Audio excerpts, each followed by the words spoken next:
Les 2 policiers enlevés le 6 août dernier sur l'axe Tombouctou-Douanza ont été libérés ce lundi. Cette libération intervient au moment où l'armée annonce avoir neutralisé plusieurs dizaines de terroristes dans la région des Cailles.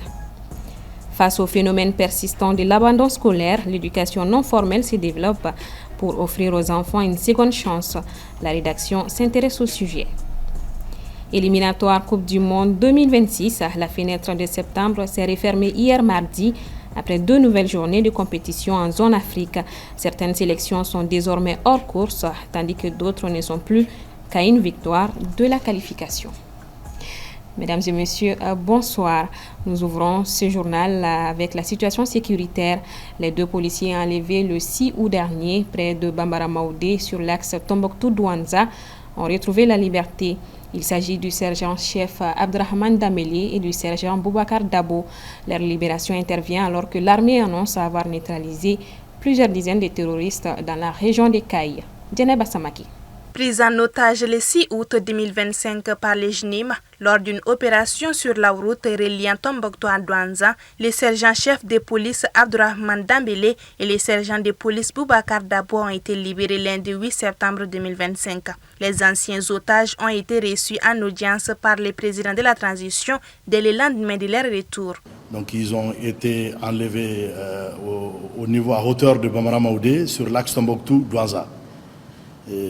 Par la grâce de Dieu et l'implication de l'ensemble des forces de défense et de sécurité, singulièrement l'implication des services de renseignement, ils ont été libérés hier, lundi 8 septembre. Donc nous sommes venus leur présenter physiquement au chef de l'État qui leur a prodigué des conseils aussi pour dire que ça fait partie de notre vie. Quand on opte pour la vie militaire, on opte aussi pour certains risques. Ils sont parmi nous aujourd'hui. Ils seront pris en compte par une équipe médicale, notamment les psychologues. Et ensuite, ils vont regagner leur famille. Les forces de défense et de sécurité, partout où nous sommes, nous allons lutter contre le terrorisme. Cela ne va pas nous décourager, cela ne va pas nous dérouter de notre mission régalienne de défense opérationnelle du territoire, de la protection des personnes et de leurs biens. Ces déclarations interviennent alors que les forces de défense et de sécurité mènent des opérations sur certaines zones, notamment celle des Cailles. En effet, dans un communiqué en date d'hier mardi 9 septembre 2025, l'état-major général des armées annonce la neutralisation de plusieurs dizaines de terroristes dans les cercles de Djema, région des Cailles, par une patrouille aérienne. Parallèlement, une mission de reconnaissance a appréhendé 4 suspects en possession de dizaines de téléphones portables dans la même région. Parlons agriculture. La saison 2025 se présente sous les signes de contraste. Dans plusieurs régions du Mali, une pluviométrie favorable a permis de dynamiser les semis et la croissance des cultures. En revanche, d'autres zones connaissent un arrosage insuffisant ou sont encore en phase de reconstruction, ralentissant ainsi le rythme des activités agricoles. Aminata Keita a fait le tour de quelques régions. Au Mali, près de 80% de la population active évolue dans le secteur agricole qui contribue à 40% du PIB national. Malgré les inondations et l'insécurité qui ont impacté les productions, les résultats restent encourageants.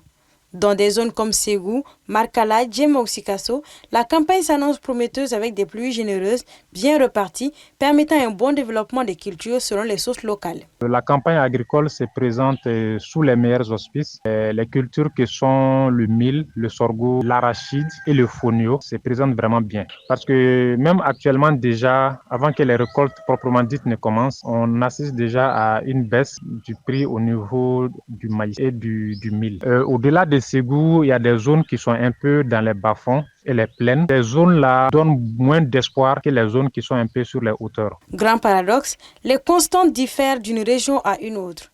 Au nord et au centre, notamment dans les régions de Tombouctou, Gaou ou encore Mopti, la campagne peine à démarrer. Elle est caractérisée par des semis tardifs, des champs encore inondés et des pluies sporadiques. Pour cette campagne agricole dans la région de Tombouctou, je peux sans risque de me tromper dire que c'est dans une phase vraiment critique pour les agriculteurs. Parce qu'à une période où les semences sont déjà censées être plantées, les gens sont confrontés à un problème d'eau. Les périmètres ne sont pas irrigués. Or, une redevance de 38 000 francs est payée chaque année à la coopérative pour pouvoir irriguer les périmètres. Et il se trouve que cette année, comme beaucoup d'autres années, beaucoup d'agriculteurs sont obligés de louer des motopompes, d'investir, de mettre mettre du carburant afin de pouvoir irriguer les périmètres pour lesquels la coopérative a déjà été payée. Ce sont des mauvaises récoltes qui pourraient être attendues cette année. Les défis sont liés à l'eau, sont liés aux engrais, sont liés également aux canalisations des périmètres.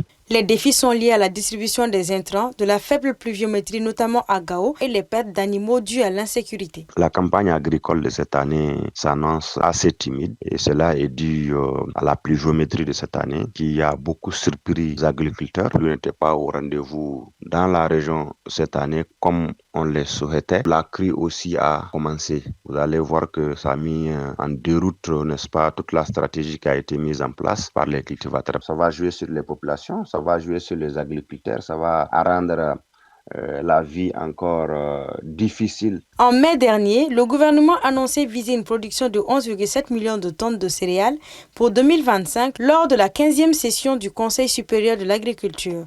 Cet objectif sera-t-il atteint? Les mois à venir pourront le définir. Éducation à présent. Au Mali, trop d'enfants quittent encore l'école trop tôt, surtout dans les villages et les quartiers populaires.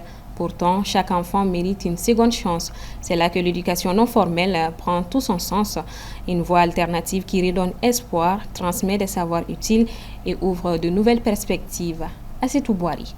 Dans le cadre des activités commémoratives de la Journée internationale de l'alphabétisation célébrée le 8 septembre, les autorités scolaires du Mali ont initié plusieurs actions portant sur la promotion de l'alphabétisation et l'éducation non formelle. Selon elle, ces deux autres sous-secteurs de l'éducation représentent un enjeu majeur pour notre pays. Prenez nos centres d'alphabétisation féminin, vous prenez les centres d'éducation au développement, vous prenez le centre d'éducation pour l'intégration. Ce sont des centres qui récupèrent les enfants non scolarisés et déscolarisés. Donc c'est une solution alternative à la non-scolarisation et à la déscolarisation des enfants. Et quand on prend même les SSAP, c'est vraiment les cibles de notre sous-secteur. Donc ça veut dire que c'est vraiment la solution. Quand on sait que, d'après les statistiques de l'INSTAT, 37% seulement sont alphabétisés. Donc la solution la plus pérenne, c'est d'aller vers nos centres d'alphabétisation. Nous sommes dans un pays où la plupart des gens ne sont pas scolarisés. Donc l'alphabétisation est vraiment idéale pour pouvoir scolariser ceux qui n'ont pas eu la chance d'aller à l'école. Considérée comme une alternative à l'abandon scolaire, l'éducation non formelle offre une formation professionnelle complémentaire et favorise l'insertion sociale. Les adultes, les femmes, mais aussi leur proposent des formations dans les métiers porteurs, tels que l'agro-pastoral, tels que la menuiserie, la transformation agroalimentaire et tous les métiers qui sont vraiment des métiers dans lesquels ils peuvent eux-mêmes s'installer. Cependant, l'éducation non formelle se relève donc être un outil efficace pour lutter contre l'abandon scolaire et fournir de nouvelles chances aux jeunes vulnérables. Grâce à de telles initiatives, l'avenir de ces jeunes se profile avec des perspectives nettement meilleures.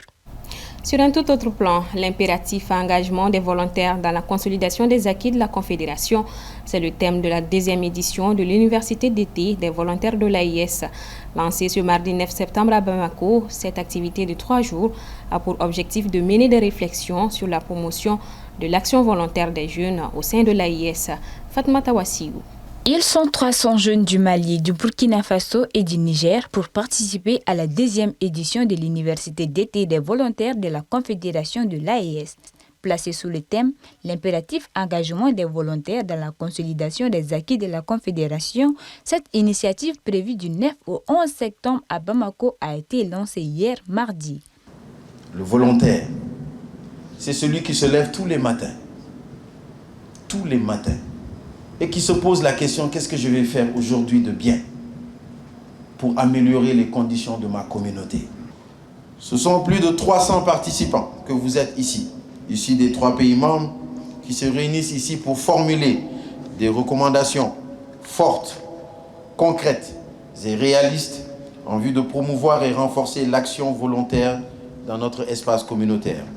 Je me réjouis particulièrement du caractère volontaire et engagé de ce forum qui vise non seulement à mobiliser la jeunesse pour une communion et de partage d'idées, mais aussi à les engager en tant qu'acteurs du changement et acteurs de développement de leur communauté. Ayant pour objectif de renforcer l'ancrage social et civique de l'AES, cette rencontre de Bamako offre un espace d'échange et de mobilisation autour des valeurs de citoyenneté, de solidarité et de cohésion régionale.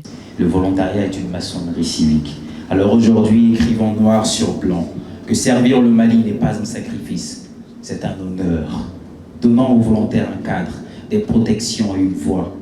Qu'un jeune de Caï, une volontaire de Sikasso, un partenaire de Niamey ou de Ouaga puisse dire « nous avançons ensemble et chacun grandit de l'autre ».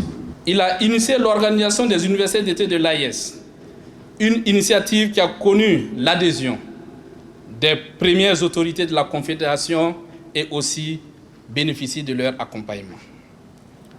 L'initiative vise à mener des réflexions, à s'organiser et à proposer des actions concrètes pour la continuité de la lutte jusqu'à une souveraineté effective de nos États. À travers des débats, des ateliers et des activités symboliques, ces jeunes volontaires sont invités à réfléchir à leur rôle dans la construction du projet confédéral et à s'impliquer davantage dans la vie publique des nations de la Confédération. Direction la France, le mouvement Bloquons Tout a lancé une multitude d'actions ce 10 septembre pour protester contre la politique du président Emmanuel Macron et la situation socio-économique dans le pays. Le mouvement exprime son ras-le-bol. Balkissa Maman Traoré. En France, ce mardi 10 septembre, des milliers de manifestants se sont mobilisés dans tous les pays dans le cadre du mouvement de contestation Bloquons Tout. Il y a encore quelques mois, ce mouvement a été lancé sur les réseaux sociaux pour contester le plan budgétaire de l'ancien Premier ministre François Bayrou annoncé en juillet dernier. Cette mobilisation intervient après la nomination mardi 9 septembre de Sébastien Lecornu comme Premier ministre après l'éviction de François Bayrou. Tôt ce matin, de premières actions ont débuté, un peu partout sur le territoire, mais sans toucher des cibles stratégiques et sans débordement notable. Des centaines de blocages ou tentatives se sont heurtés le plus souvent à l'action préventive des forces de l'ordre. Des rassemblements sont organisés dans l'après-midi dans plusieurs grandes villes. Parmi les revendications, plusieurs manifestants s'appaisantent sur la démission du président Macron, la faible rémunération des salariés et surtout la nouvelle nomination du Premier ministre qui est de gauche. Le ministre de l'Intérieur démissionnaire Bruno Retailleau a rappelé la forte mobilisation des forces de l'ordre et 80 000 gendarmes et policiers se sont mobilisés dont 6 000 à Paris avec la consigne, dit-il, de ne pas tolérer de violence, de dégradation, de blocage, d'occupation des infrastructures essentielles de la nation. Depuis le matin, près de 300 interpellations ont eu lieu, dont 183 en région parisienne. Et on ouvre la page sport de ce 1945. Après les 7e et 8e journées, la fenêtre de septembre des éliminatoires de la Coupe du Monde 2026 à Zone Afrique s'est achevée hier mardi. Si certaines équipes peuvent être sûres de ne plus passer, d'autres ne sont plus qu'à une victoire pour valider leur ticket. Assitoumani Koulibaly pour le récap. Après 8 journées, les favoris pour la qualification au Mondial 2026 se révèlent l'un après l'autre. La Tunisie avec 22 points, le Maroc avec 21 points restent intouchables dans leurs poules respectives, H et E, et sont les deux premiers pays africains qualifiés pour le Mondial 2026. Quant au Sénégal, grâce à sa victoire sur la RD Congo, a désormais son destin en main pour les 2 dernières journées.